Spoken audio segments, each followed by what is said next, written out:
final das 16 semanas de seminário, desde que o participante possua 75% de presença. Tamires e Pietra, muito obrigada pela presença. É um prazer recebê-las no nosso grupo de estudos e fiquem à vontade para iniciar a apresentação. Oi, gente, boa noite. Agradecendo também pelo convite, né, que a Juliana fez para a gente. E a gente preparou a apresentação, espero que vocês gostem. Tá boa noite, gente. Tá, amiga. Só me apresentando, eu sou a Pietra, uma das estudantes aqui da monitoria. E, enfim, a Tamires vai começar apresentando e aí a segunda parte fica comigo. Obrigada, boa noite, obrigada pelo convite. Então, o nosso capítulo foi sobre os princípios gerais de terapêutica da toxoplasmose. Então, a gente quis trazer um pouco da cronologia sobre a toxo. Então, a toxo humana ela foi reconhecida entre a década de 30 e 40. Inicialmente, acreditava-se que era uma doença adquirida de forma congênita, e posteriormente eles descobriram que é uma doença também adquirida no pós-natal. Então, nessa fase inicial, a gente tem mais os relatos das formas mais graves da toxo, que não possuíam ainda essas opções terapêuticas registradas. No final dos anos 40, as reações sorológicas elas começaram a ser disponíveis mais no mercado, e isso foi muito importante para o diagnóstico da toxo também. E já nos anos 50, com esses avanços do conhecimento nessa área do ciclo de vida, de como funcionava a transmissão do parasita, a toxoplasmose ela ficou caracterizada como uma protozoose humana altamente disseminada. Isso porque alguns estudos da época mostraram também que a maioria da população já tinha sido exposta pelo menos uma vez na vida com o parasita. Mais recentemente, teve-se a caracterização do parasita Toxoplasma gondii como um importante agente infeccioso oportunista, principalmente nos pacientes com doença ou em tratamento imunodepressor. Isso na década de 70, 80, em que teve um avanço dessa linha de pesquisa na área imunológica e também com a epidemia de HIV e AIDS que estava acontecendo, em que essa linha oportunista ficou mais evidente ainda entre esses pacientes com a toxo. Com a evolução dos conhecimentos clínicos, novas opções farmacológicas foram necessárias para a terapêutica dos doentes e para a prevenção também da transmissão materno-fetal. Então, dentro dessa linha de terapêutica, a gente teve esse estudo experimental de Ailes e Coleman, em 1953, que foi um estudo pioneiro, que vai documentar o efeito sinérgico entre essas duas drogas, que são a sulfadiazina e a pirimetamina.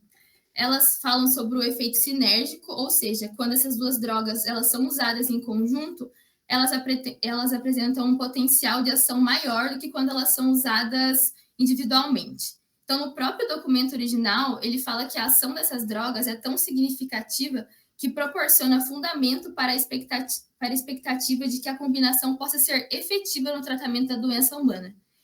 Porém, também faz que as recomendações não podem ser feitas até que sejam disponíveis mais dados sobre a farmacologia da pirimetamina em humanos. Então, nesse segundo ponto, ele fala que a pirimetamina também precisa de mais estudos, porque não se sabe ainda quais são as contraindicações. Isso também tem efeitos colaterais que a gente vai ver mais à frente. Então, os grupos de medicamentos escolhidos para analisar os que dispõem de dados relativos ao uso em humanos e, em particular, os que têm uma aplicação extensiva, que são essas 4 classes, que são os sulfamídicos, representados pela sulfatiazina e sulfametaxazol, a diaminopyrimidina, que é representada pela pirimetamina e o trimetoprim, os macrolídeos, que é a clindamicida, e os lincosamidas, que é representada pela espiramicina, azitromicina e claritromicina. São todas classes de antibióticos. Então, primeiro a gente vai começar com a sulfatiazida, que é da classe dos sulfamídicos, como a gente viu. E a sulfatiazina com a pirimetamina, ela se apresenta essa ação sinérgica, como foi mostrada naquele primeiro estudo, e eles são um padrão ouro do tratamento da toxoplasmose. A sulfatiazina ela vai agir no metabolismo dos folatos, então elas inibem a enzima de hidropteroato sintetase e antagonizam a formação do ácido hidrofólico. Eu trouxe aqui a reação em cadeia da via do ácido fólico para mostrar que a sulfadiazina ela vai atuar nessa reação aqui e vai inibir a síntese do ácido fólico. E como a gente sabe, o ácido fólico ele é um componente essencial para a formação dos nucleotídeos, do DNA e para a replicação, para o crescimento do parasita. Então, a sulfatiazina vai atuar exatamente nesse metabolismo. Aí, falando um pouco sobre a posologia, é um medicamento usado na via oral, possui uma meia-vida de aproximadamente 10 a 12 horas. A administração dela é feita em 2 tomadas diárias, de 12 em 12 horas, ou 4 tomadas a cada 6 horas. Essa última, a cada 6 horas, ela é mais utilizada, porém, as duas alcançam a mesma concentração plasmática. Os adultos, a posologia é de 4 gramas diárias e o pediátrico de 100 miligramas por quilogramas por dia. Os efeitos colaterais são reações alérgicas, febre, erupção cutânea, manifestações gastrointestinais, nefrotoxicidade, toxicidade da medula óssea, hepatite medicamentosa e anemia hemolítica. A próxima classe é a pirimetamina, que é aquele padrão ouro, que é usada junto com o medicamento anterior, só que ambas atuam também no metabolismo do folato. A pirimetamina, ela tem uma atividade maior que os sulfamídicos, porque ela tem uma potencialização na inibição dessa síntese do folato. Então, elas são preferenciais no tratamento desses casos mais graves. Ela também vai agir nessa via do folato, ela inibe a enzima da dihidrofolato redutase e antagoniza a formação do ácido tetraidrofólico. Aí eu trouxe a mesma reação para mostrar para vocês que a sulfatiazida ela vai atuar nessa primeira etapa da reação, enquanto a pirimetamina ela atua nessa segunda etapa, na etapa seguinte. Essa etapa é responsável por fazer a catabolização do ácido fólico na sua forma ativa. Então, a pirimetamina vai atuar inibindo essa etapa, na ativação do ácido fólico. A posologia da pirimetamina ela é um medicamento usado na via oral, ela possui uma rápida absorção e uma meia-vida de 4 dias, ou seja, ela tem uma meia-vida maior do que a sulfatiazida. Então, ela fica mais tempo no nosso organismo. Ela alcança as concentrações plasmáticas no líquor correspondentes a 10 a 20% das concentrações plasmáticas. Isso quer dizer que é um medicamento que vai ultrapassar a barreira hematoencefálica e ela consegue atingir o sistema nervoso central. Por isso que é um medicamento utilizado nesses casos mais graves da toxo, onde a gente tem a toxoplasmose cerebral, por exemplo.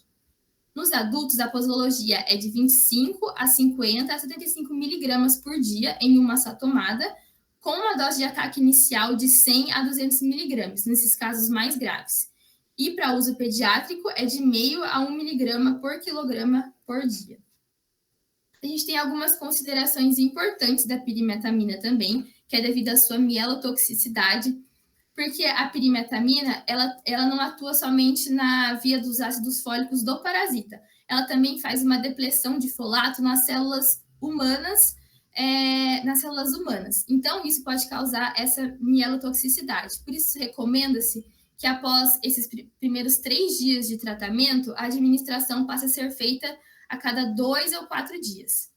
Ela possui um efeito teratogênico, então ela é contraindicada no primeiro trimestre da gestação, porque, como a gente sabe, ela atua essa via do folato, e a gente sabe que o ácido fólico é essencial para a formação do feto, né?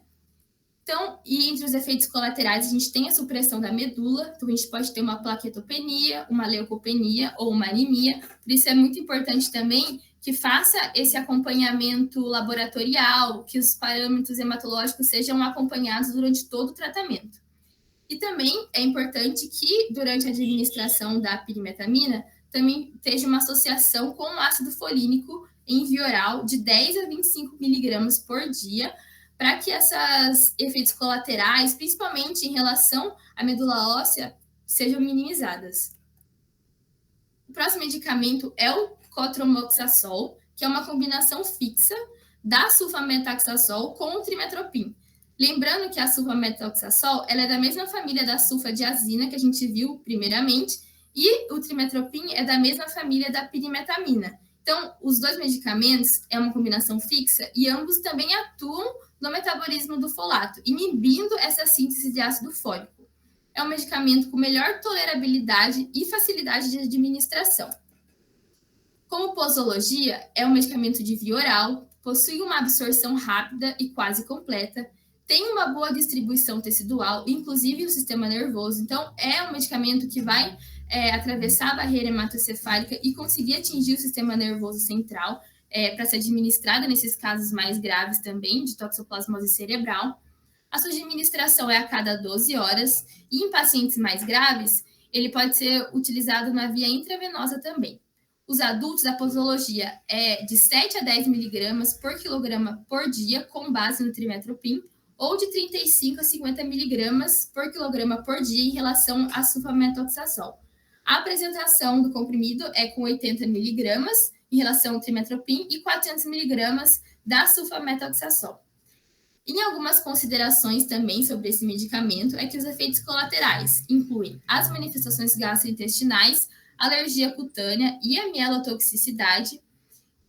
Porém, diferentemente da pirimetamina, esse medicamento não precisa fazer administração de ácido folínico preventivamente. Oi, gente, agora vai começar a minha parte. Eu vou começar falando sobre a clindamicina, né? Então, como a Tá falou das classes, é um antibiótico da classe das lincosamidas, ou lincomicinas, né, também chamado. Ele tem documentada ação experimental contra o parasita e tem uma relativa boa experiência clínica, né? Então, ele é bem pesquisado, bem estudado. Ele geralmente é associado à pirimetamina em casos mais graves, né? E essa associação ela é comparada à associação padrão ouro de sulfadiazina com pirimetamina. Ela tem uma considerável experiência também na toxo cerebral em pacientes com AIDS e ela distribui para todos os tecidos, mas tem baixa concentração licórica. Agora, sobre posologia. Então, a gente costuma usar de 10 a 40 miligramas por quilo por dia, usado tanto via oral como intravenoso, né? Não ultrapassando ali 2.400 miligramas, a cada 6 a 8 horas. E aí, como efeito colateral, a gente tem principalmente manifestação gastrointestinal, né? Então, aí colite e neutropenia, plaquetopenia e manifestações alérgicas cutâneas também podem acontecer. Tá, acho que seu microfone tá aberto. Pode passar o outro slide. Agora sobre a espiramicina, né? Então, é um antibiótico macrolídeo de uso oral. Ela tem bastante afinidade por tecido. Geralmente, ele alcança nos tecidos concentrações superiores aos níveis plasmáticos. Isso acaba explicando por que a gente consegue usar muito em grávida, né? Acometida por infecção toxoplasmática aguda, porque a concentração no tecido fica maior do que no plasma, né? Além disso, ela também tem elevada concentração placentária.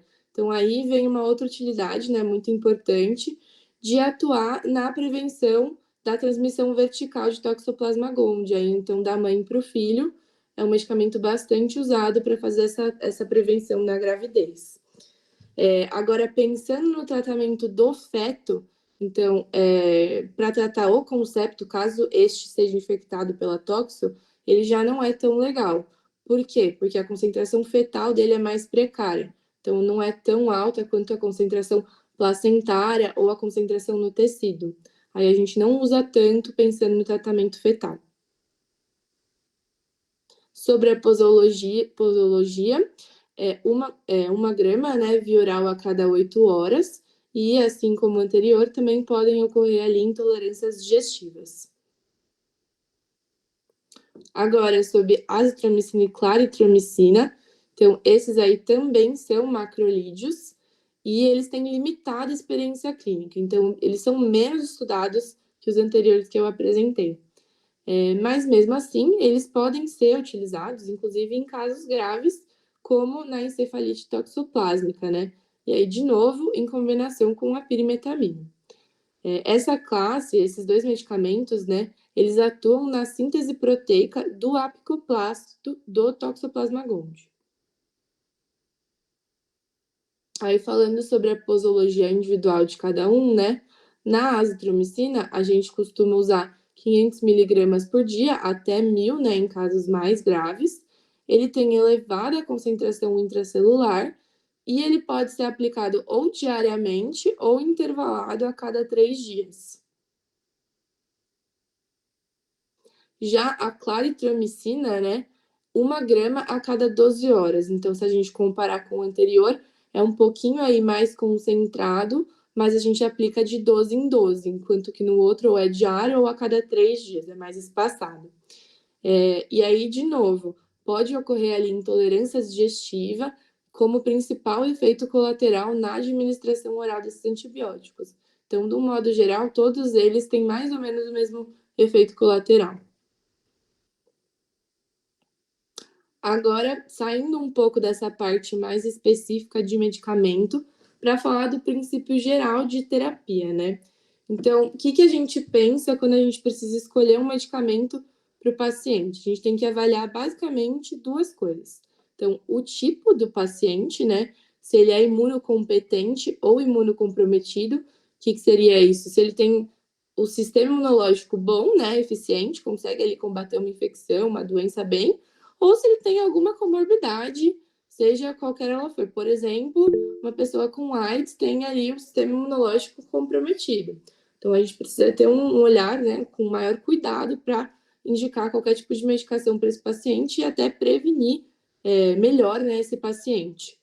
E a segunda coisa que é importante de lembrar, né, é o caráter do medicamento. Então, eu estou indicando esse medicamento para quê? Para tratar uma infecção da toxo ou para prevenir? Como, por exemplo, na gravidez, né? Então, essas 2 coisas têm que ser levadas em consideração na hora de eu fazer a escolha desse medicamento. Bom, começando a falar um pouquinho dos imunocompetentes primeiro, né? Então, eles geralmente vão ter menos sintomas, né? Assintomáticos ou oligossintomáticos, poucos sintomas, né?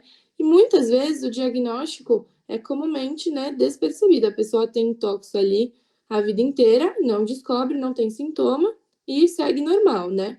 No entanto, quando eles adoecem, essas pessoas que têm toxoplasmose adoecem, né? A forma mais comum de se manifestar é a toxoplasmose linfonodal. Só que esse quadro de toxo linfonodal, ele não tem uma maior gravidade, assim, algo que a gente se preocupe, e a resolução, na maioria dos casos, é espontânea, né? Então, acontece sozinha. Em casos que tem uma sintomatologia mais expressiva, aí a gente pode citar uma pneumonite, uma miocardite, né, por exemplo, há um consenso de que o tratamento específico deve ser realizado. Então, o paciente imunocompetente não tem sintoma, muitas vezes você não diagnostica e não trata. Agora, se ele tiver sintoma, aí é consenso de que deve sim ser realizado o tratamento. E aí, como que é esse tratamento no imunocompetente? Ele é de 3 a 4 semanas, e aí a gente tem algumas opções para usar, que no caso aqui seria o uso combinado de sulfadiazina com pirimetamina. Vou falar dessa combinação ainda várias vezes, porque ela é realmente padrão ouro, como a Tamiris comentou.